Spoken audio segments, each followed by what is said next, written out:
Roman Griffen here from the Roman Review with a review of The Whiskey Rebels by David Liss.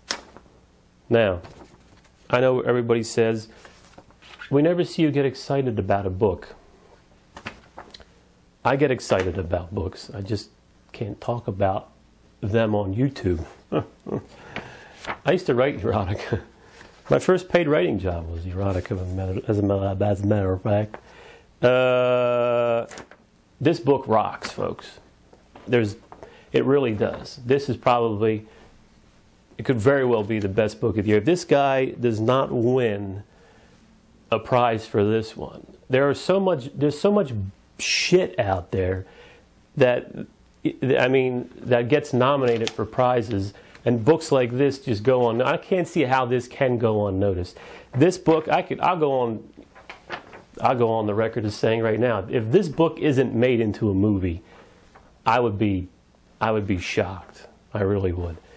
It's about right after the Revolutionary War. It's about these people who try to undermine the finances of the United States to bring down the market.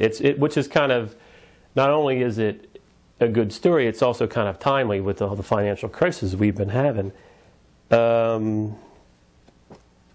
It takes place, and what's good about this too is it takes place right after the Revolutionary War, and he writes in a classic manner. And by that I mean, I reviewed some books that took place in the 1700s, but it was with like a modern vernacular. It wasn't like a classic kind of writing. This, he writes in a classic manner, and he knows his stuff well. I wouldn't be surprised if he is a historian, Mr. Liss.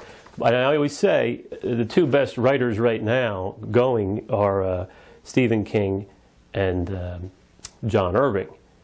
You have to, if David Liss's books are anything like this, Whiskey Rebels, you have to include David Liss among the ranks of the great writers of today, and there's no doubt about that either.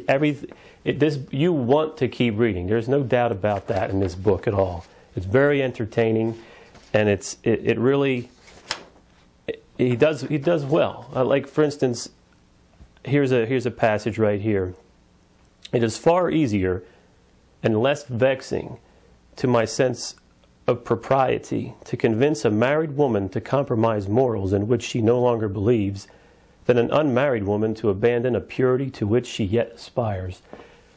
This is like classic writing. It's not that flowery bullshit. This is a guy who's actually put some thought into the writing process, who has revised and revised again until he has a completed work that he's proud of and that anybody would be proud of. He just doesn't write it to fulfill a contract and say, here's my next bullshit novel. David Liss is a master of his art. The guy it just rocks. It really does. Here's another one.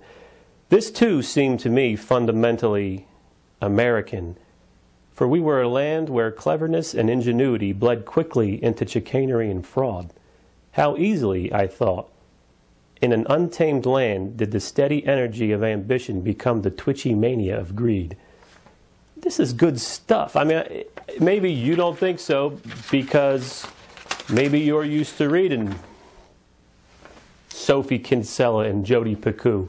But this is something that really rocks. It's very classical. I think, I mean, honestly, it just, is it the best book I've ever read? No, it's not. But then I'm comparing him to Dostoevsky and such in that respect. But really, I mean, you have to lump him in with, like, I think the greatest book I ever read was Captain Blood by Raphael Sabatini. That book has it all, and it's written very well. I mean, you have to look at David Liss as a modern-day Raphael Sabatini, a modern-day Alexander Dumas. I mean, there is intrigue, and he makes you keep reading. You want to keep reading. You want to find out what happens. This is what a book should be right here. This is what it should be. I don't know what else to say. I mean, is it a go? Yes, it's a go. By all means, buy this book. It's a fairly long book too, but it's entertaining. You don't mind reading it, and it gets intricate, but you can follow along, and it's written so well, and it's good to see that there is somebody out there who can write. And I'm just, my faith has been restored somewhat, but just knowing that there is a writer out there like David Liss is a good thing. He's a great writer. It's a great story. Pick it up. You would be foolish not to buy this book. Honestly, if you're into reading, buy this book.